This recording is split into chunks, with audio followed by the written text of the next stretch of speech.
Hello friends, welcome to future doctors.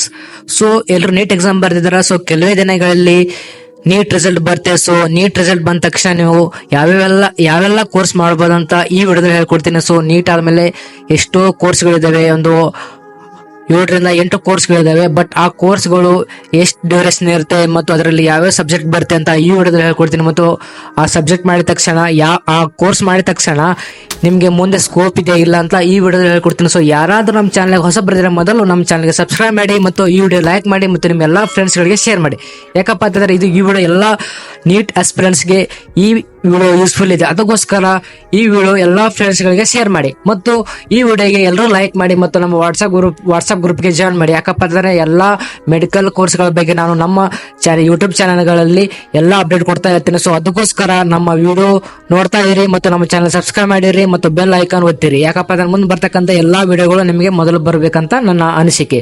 So ಎಲ್ಲ ಯಾವ ತರ ಇರುತ್ತೆ ಕೋರ್ಸ್ ಮತ್ತು ನೀಟ್ ಪಾಸ್ ಆದ್ಮೇಲೆ ಎಷ್ಟು ಕೋರ್ಸ್ಗಳಿದೆ ಮತ್ತು ಎಷ್ಟು ಟೈಮಿಂಗ್ ಡ್ಯೂರೇಷನ್ ಎಷ್ಟು ಇರುತ್ತೆ ಮತ್ತು ಅದರಲ್ಲಿ ಎಷ್ಟು ಸಬ್ಜೆಕ್ಟ್ಗಳಿದ್ದಾವೆ ಮತ್ತು ಅದರಲ್ಲಿ ಮುಂದೆ ಸ್ಕೋಪ್ ಇದೆಯಾ ಇಲ್ಲ ಅಂತ ಈ ವಿಡಿಯೋದಲ್ಲಿ ಹೇಳ್ಕೊಡ್ತೀನಿ.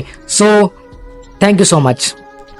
ನೀಟ್ ಪಾಸ್ ಆದ್ಮೇಲೆ ಮಾಡಬಹುದಾದ ಕೋರ್ಸ್ಗಳು ಮತ್ತು ಡ್ಯೂರೇಷನ್ ಮತ್ತು ಸಬ್ಜೆಕ್ಟ್ ಮತ್ತು ಸ್ಕೋಪ್. ಸೊ ಮೊದಲನೇದು first of all main top medical course ಯಾವ್ದಪ್ಪ ಅಂತಂದ್ರೆ MBBS. ಇದು ಎಲ್ಲರೂ ಕೇಳಿರ್ತಾರೆ. MBBS ಅಂದ್ರೆ bachelor of medicine and bachelor of surgery ಅಂತ. ಸೊ ಇದು ಕನ್ನಡದಲ್ಲಿ ವೈದ್ಯಕೀಯ ಪದವಿ ಅಂತ ಹೇಳ್ತಾರೆ. ಸೊ ಇದು ಎಷ್ಟು ವರ್ಷ ಇರುತ್ತಪ್ಪ ಅಂದ್ರೆ ಡ್ಯೂರೇಷನ್ 5.5 ಇಯರ್ಸ್. ಇದು 4.5 ಇಯರ್ಸ್ ಕಲಿಯೋದು ಇರುತ್ತೆ ಮತ್ತು +1 ಇಯರ್ ಇಂಟರ್ನ್ಶಿಪ್ ಇರುತ್ತೆ ಅದೇ ಕಾಲೇಜಲ್ಲಿ. ಸೊ ನೆಕ್ಸ್ಟ್ ಸಬ್ಜೆಕ್ಟ್, ಅದರಲ್ಲಿ MBBS ಅಲ್ಲಿ ಸಬ್ಜೆಕ್ಟ್ ಯಾವ ಬರುತ್ತೆ ಅಂದ್ರೆ ಅನಾಟಮಿ ಬರುತ್ತೆ, ಫಿಸಿಯಾಲಜಿ ಬರುತ್ತೆ, ಬಯೋಕೆಮಿಸ್ಟ್ರಿ ಬರುತ್ತೆ ಮತ್ತು ಪ್ಯಾಥಾಲಜಿ ಬರುತ್ತೆ ಮತ್ತು ಫಾರ್ಮಕಾಲಜಿ ಬರುತ್ತೆ ಮತ್ತು ಮೆಡಿಸಿನ್ ಬರುತ್ತೆ, ಸರ್ಜರಿ ಬರುತ್ತೆ ಮತ್ತು ಪೆಡಿಯಾಟ್ರಿಕ್ಸ್ ಅಂತ ಬರುತ್ತೆ. ಸೊ ಅದು MBBS ಮಾಡ್ತಾರೆ, ಮುಂದೆ ಸ್ಕೋಪ್ ಇರುತ್ತಾ ಇಲ್ಲ ಅಂತ ತಿಳಿದುಕೊಳ್ಳೋಣ. So scope doctor in hospital ಅಂದ್ರೆ ನೀವು ಯಾವುದೇ ಹಾಸ್ಪಿಟಲ್ ಡಾಕ್ಟರ್ ಆಗಿ ನೀವು ಕೆಲಸ ಮಾಡಬಹುದು ಮತ್ತೆ ನಿಮ್ದು ಸ್ವಂತ ಕ್ಲಿನಿಕ್ ಹಾಕ್ಬಹುದು ಮತ್ತು ಫರ್ದರ್ ಸ್ಪೆಷಲೈಸೇಷನ್ ಅಂದ್ರೆ ನೀವು MBBS ಆದ್ಮೇಲೆ MD MS ಮಾಡಬಹುದು. ಮತ್ತು ಗೌರ್ಮೆಂಟ್ ಮತ್ತು ಪ್ರೈವೇಟ್ ಜಾಬ್ಸ್ ಅಂದ್ರೆ ಯಾವುದೇ ಅಂತ ಗೌರ್ಮೆಂಟ್ ಹಾಸ್ಪಿಟಲ್ ಅಲ್ಲಿ ಅಥವಾ ಪ್ರೈವೇಟ್ ಹಾಸ್ಪಿಟಲ್ ಅಲ್ಲಿ ನೀವು ಜಾಬ್ ಮಾಡಬಹುದು. ಮತ್ತು ಫಾರಿನ್ ಪ್ರಾಕ್ಟೀಸ್ ಅಂದ್ರೆ ನೀವು ಫಾರಿನ್ ಹೋಗಿ ಪ್ರಾಕ್ಟೀಸ್ ಮಾಡಬಹುದು. ಸೊ ನೆಕ್ಸ್ಟ್ ಸೆಕೆಂಡ್ ಬಂದು ಇಂಪಾರ್ಟೆಂಟ್ ಮೆಡಿಕಲ್ ಕೋರ್ಸ್ ಯಾವ್ದಪ್ಪ ಅಂತಂದ್ರೆ BDS ಅಂತ, ಬ್ಯಾಚುಲರ್ ಆಫ್ ಡೆಂಟಲ್ ಸರ್ಜರಿ ಅಂತ. ಸೊ ಇದು ದಂತ ವೈದ್ಯ ಪದವಿ ಅಂತ. ಸೊ ಇದು ಬಂದು ಡ್ಯೂರೇಷನ್ ಎಷ್ಟು ವರ್ಷ ಅಂದ್ರೆ 5 ಇಯರ್ಸ್ ಇರುತ್ತೆ. 4 ಇಯರ್ಸ್ ಸ್ಟಡಿ ಮಾಡಬೇಕು, 1 ಇಯರ್ ಇಂಟರ್ನ್ಶಿಪ್ ಮಾಡಬೇಕು. ಸೊ ನೆಕ್ಸ್ಟ್ ಇದರಲ್ಲಿ ಸಬ್ಜೆಕ್ಟ್ ಯಾವ ಬರುತ್ತಪ್ಪ ಅಂತಂದ್ರೆ ಓರಲ್ ಅನಾಟಮಿ ಬರುತ್ತೆ, ಡೆಂಟಲ್ ಮಟೀರಿಯಲ್ಸ್ ಬರುತ್ತೆ ಮತ್ತು ಪ್ರೊಸ್ತೋಡಾಂಟಿಕ್ಸ್ ಅಂತ ಬರುತ್ತೆ. ಸೊ ಓರಲ್ ಸರ್ಜರಿ ಬರುತ್ತೆ ಮತ್ತು ಪೆರಿಯೋಡಾಂಟಿಕ್ಸ್ ಅಂತ ಬರುತ್ತೆ. ಸೊ ಇದರಲ್ಲಿ ಸ್ಕೋಪ್ ಇದೆಯಾ ಅಂತ ನೋಡೋಣ. ಸೊ ಇದರಲ್ಲಿ ಸ್ಕೋಪ್ ಯಾವುದಂದ್ರೆ ಡೆಂಟಿಸ್ಟ್ ಆಗ್ಬಹುದು ಮತ್ತು ಗೌರ್ಮೆಂಟ್ ಡೆಂಟಲ್ ಸರ್ಜನ್ ಆಗ್ಬಹುದು ಮತ್ತು ಪ್ರೈವೇಟ್ ಪ್ರಾಕ್ಟೀಸ್ ಮಾಡಬಹುದು ಮತ್ತು MDS ಫಾರ್ ಹೈಯರ್ ಸ್ಟಡೀಸ್ ಅಂದ್ರೆ ನೀವು BDS ಆದ್ಮೇಲೆ MD ಕೂಡ ಮಾಡಬಹುದು. ಮುಂದಿನ ಟಾಪ್ 3 ಮೆಡಿಕಲ್ ಕೋರ್ಸ್ ಯಾವ್ದಪ್ಪ ಅಂತಂದ್ರೆ BMS ಅಂತ, bachelor of Ayurvedic medicine and surgery. So ಇದಕ್ಕೆ ಆಯುರ್ವೇದ ವೈದ್ಯಕೀಯ ಪದವಿ ಅಂತ ಹೇಳ್ತಾರೆ. ಸೊ ಇದು ಬಂದು ಎಷ್ಟು ಡ್ಯೂರೇಷನ್ ಇರುತ್ತೆ ಅಂದ್ರೆ 5.5 ಇಯರ್ಸ್ ಇರುತ್ತೆ ಮತ್ತು 4.5 ಇಯರ್ ಸ್ಟಡಿ ಮಾಡಬೇಕು ಮತ್ತು 1 ಇಯರ್ ಇಂಟರ್ನ್ಶಿಪ್ ಇರುತ್ತೆ.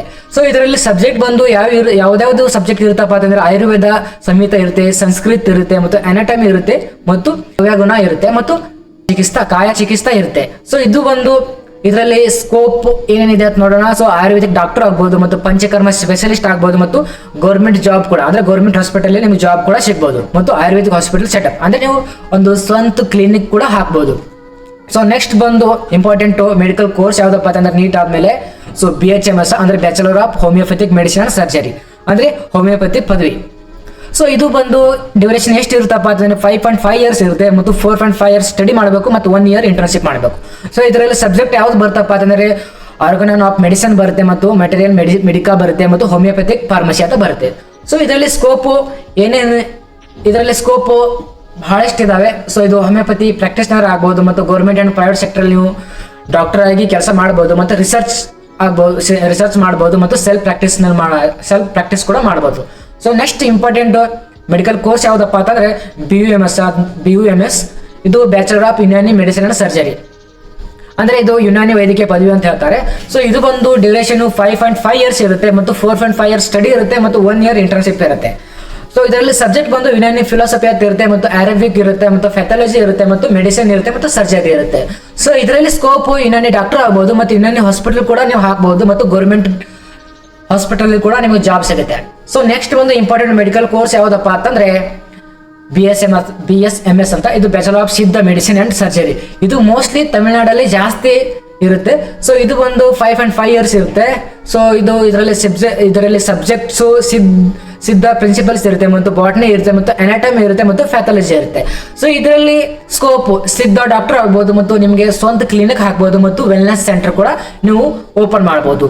ಸೊ ನೆಕ್ಸ್ಟ್ ಬಂದು ಇಂಪಾರ್ಟೆಂಟು ಡಾಕ್ಟರ್ ಡಾಕ್ಟರ್ ಕೋರ್ಸ್ ಯಾವುದಪ್ಪ ಅಂತಂದ್ರೆ BVAC ಅಂಡ್ AH ಅಂದ್ರೆ bachelor of veterinary science and animal husbandry ಅಂತ. ಸೊ ಇದು ಬಂದು ಪಶು ವೈದ್ಯಕೀಯ ಮತ್ತು ಪಶುಪಾಲನೆ ಪದವಿ ಆಗಿರುತ್ತೆ. ಸೊ ಇದು ಬಂದು ಡ್ಯೂರೇಷನ್ 5.5 years ಇರುತ್ತೆ, ಮತ್ತು 4.5 years ಸ್ಟಡಿ ಮಾಡಬೇಕು, ಮತ್ತು 1 year ಇಂಟರ್ನ್ಶಿಪ್ ಮಾಡಬೇಕು. ಸೊ ಇದರಲ್ಲಿ ಸಬ್ಜೆಕ್ಟ್ ಬಂದು ಯಾವ್ದಾವ್ದು ಇರುತ್ತೆ ಅಂತಂದ್ರೆ ಅನಿಮಲ್ ಅನಾಟಮಿ ಇರುತ್ತೆ, ಮತ್ತು ಸರ್ಜರಿ ಇರುತ್ತೆ, ಮತ್ತು ಫಾರ್ಮಕಾಲಜಿ ಇರುತ್ತೆ, ಮತ್ತು ಪ್ಯಾಥಾಲಜಿ ಇರುತ್ತೆ, ಮತ್ತು ಮೆಡಿಸಿನ್ ಇರುತ್ತೆ. ಸೊ ಇದರಲ್ಲಿ ಕೂಡ ನಿಮಗೆ ತುಂಬಾ ಒಳ್ಳೆ ಸ್ಕೋಪ್ ಇದೆ. ಅದು ಬಂದು ವೆಟರ್ನರಿ ಡಾಕ್ಟರ್ ಆಗ್ಬೋದು, ಮತ್ತು ಗೌರ್ಮೆಂಟ್ ವೆಟರ್ನರಿ ಆಫೀಸರ್ ಆಗ್ಬೋದು, ಮತ್ತು ಪೆಟ್ ಕೇರ್ ಕ್ಲಿನಿಕ್ ಇಡ್ಬೋದು. ಅಂದ್ರೆ ಎಲ್ಲ ವೆಟರ್ನರಿ ಡಾಕ್ಟರ್ ಆಗ್ಬೋದು, ಮತ್ತು ಗೌರ್ಮೆಂಟ್ ಹಾಸ್ಪಿಟಲ್ ವೆಟರ್ನರಿ ಡಾಕ್ಟರ್ ಆಗ್ಬೋದು, ಮತ್ತು ನೀವು ಆಫೀಸರ್ ಕೂಡ ಆಗ್ಬೋದು, ಮತ್ತು ನಿಮಗೆ ಒಂದು ಪೆಟ್ ಕ್ಲಿನಿಕ್, ನೀವು ಸ್ವಂತ ಒಂದು ಪೆಟ್ ಕ್ಲಿನಿಕ್ ಕೂಡ ಓಪನ್ ಮಾಡಬಹುದು. ಸೊ ಈಗೆಲ್ಲ ಮಾಮೂಲಿ ಆಗಿದೆ, ಎಲ್ಲರ ಮನೆಯಲ್ಲಿ ಒಂದು ನಾಯಿ ಮರಿ ಸಾಕೋದು ಎಲ್ಲ ಸಹಜವಾಗಿದೆ. ಅದಕ್ಕೋಸ್ಕರ ನೀವು ಪೆಟ್ ಕ್ಲಿನಿಕ್ ಅನ್ನು ಓಪನ್ ಮಾಡಬಹುದು. ಸೊ ಫ್ರೆಂಡ್ಸ್, ನೀಟ್ ಆದ್ಮೇಲೆ ನೀಟ್ ಎಕ್ಸಾಮ್ ಮೇಲೆ ಪಾಸ್ ಆಗಿದ್ದೀರಾ.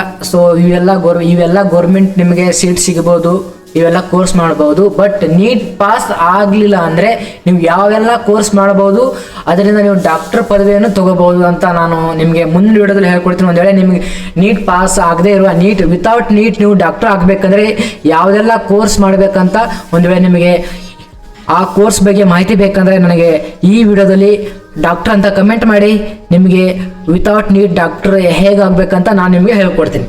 ಓಕೆನಾ? Thank you so much.